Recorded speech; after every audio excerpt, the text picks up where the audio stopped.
La noche seguía rápidamente al día. Por entonces, en la Tierra, un día duraba solo 5 o 6 horas. El planeta giraba a toda pastilla sobre su eje. La luna colgaba suspendida en el cielo, pesada y amenazadora, mucho más cerca y por tanto parecía mucho mayor que en la actualidad.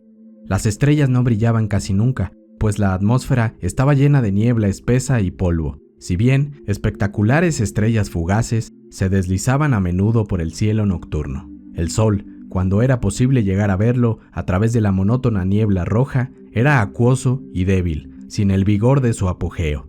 Los seres humanos no podrían sobrevivir en un lugar así. Nuestros ojos no se saldrían de sus órbitas ni estallarían, como quizá pudiera pasar en Marte, pero nuestros pulmones no encontrarían oxígeno. Lucharíamos durante un minuto desesperado y nos asfixiaríamos. La Tierra tenía un nombre inadecuado. Habría sido mejor mar.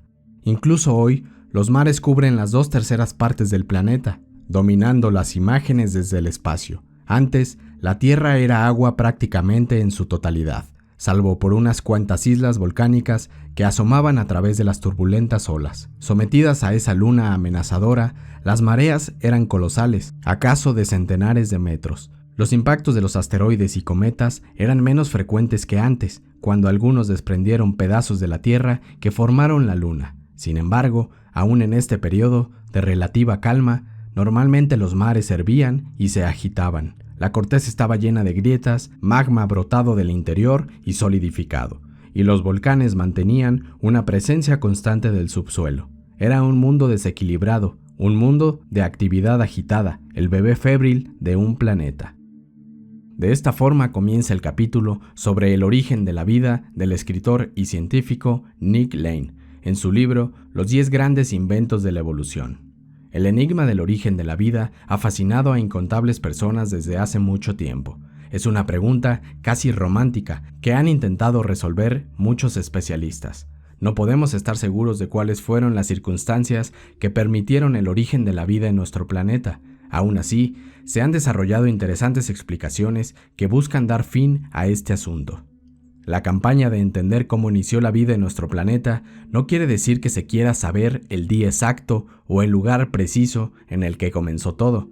La ciencia casi siempre busca reglas generales, y en este caso no es diferente. Lo que se trata de entender es cuáles son esas reglas generales que permitieron la aparición de la vida en nuestro planeta, o en cualquier otro planeta. Usando diferentes métodos en el laboratorio, se han logrado formar moléculas biológicas necesarias para la vida compleja, como fue el caso del experimento de Stanley Miller y su sopa primordial. Pueden encontrar explicaciones de este experimento en videos o en casi cualquier libro de texto de biología.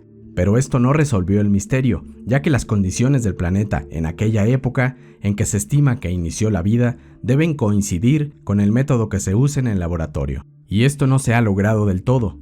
Aún existen dudas sobre si este método de Miller recrea fielmente las condiciones químicas que aquella Tierra primitiva tenía. Además, el bioquímico Nick Lane piensa que existe un problema con la explicación de Miller.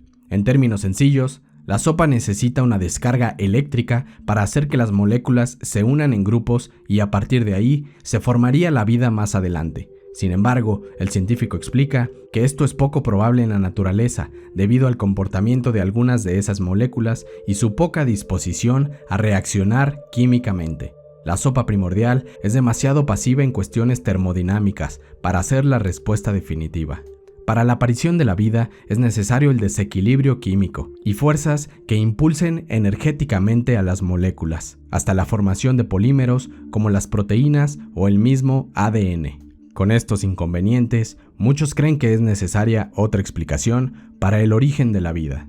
Aquí es donde encontramos una nueva idea que ha nacido y que actualmente es una de las que más peso tiene. Se originó en la década de 1970 al observarse en las profundidades del mar unas columnas que más tarde serían conocidas como chimeneas hidrotérmicas o fumarolas oceánicas.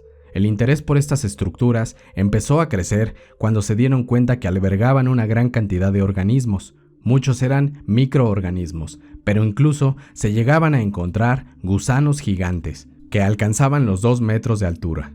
La diversidad y densidad de vida en estos sitios era algo que los biólogos no podían ignorar.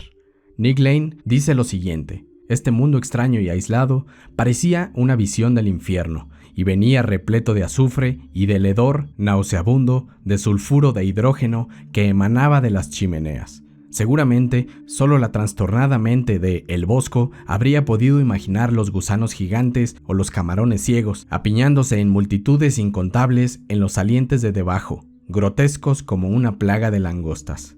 Estas estructuras se han llegado a conocer como chimeneas negras. Lo curioso de estos microambientes tan hostiles y que recuerdan al infierno es que la vida no necesitaba soportarlos a base de voluntad, sino que parecían ser necesarios para que la vida pudiera existir. La explicación a esto es justo el ingrediente que faltaba en el experimento de Miller, el desequilibrio. La respuesta está en el desequilibrio. Cuando el agua de mar se filtra hasta el magma de debajo de las fumarolas, se calienta muchísimo y se carga de minerales y gases, especialmente sulfuro de hidrógeno. Las bacterias sulfurosas pueden extraer hidrógeno de esta mezcla y unirlo al dióxido de carbono para formar materia orgánica.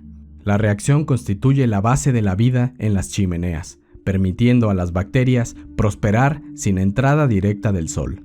Pero en este nuevo micromundo de chimeneas también se encontraron unas chimeneas de otro tipo, conocidas como chimeneas blancas o alcalinas. Estas no están formadas por magma que entró en contacto con el océano, sino que son rocas nuevas originadas en el manto y que quedan al descubierto debido al choque de las placas. Algunos científicos creen que la clave para el origen de la vida se encuentra en estas chimeneas blancas y no en las negras.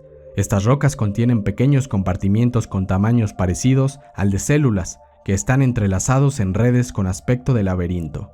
El investigador Mike Russell piensa que las condiciones de las chimeneas alcalinas deberían haber hecho de ellas un criadero ideal para la vida. Estas chimeneas creaban una especie de cuerpo artificial que albergaba en su interior miles de organismos, entre ellos arqueas. Dentro de estas formaciones, la vida se crea a partir de la reacción del hidrógeno y el dióxido de carbono, y esta reacción es la base de la vida en nuestro planeta. Las chimeneas blancas cumplen de mejor forma los requisitos para ser las cunas de los primeros organismos en nuestro planeta. Este descubrimiento no cierra por completo el tema del origen de la vida, pero es hoy en día una de las explicaciones más interesantes. Entender cómo inició el largo camino evolutivo de nuestro linaje nos puede beneficiar en muchas formas. En lo personal, me parece una de las ramas más apasionantes de la biología. Además, nos da pistas para saber dónde buscar vida en otros sitios del universo.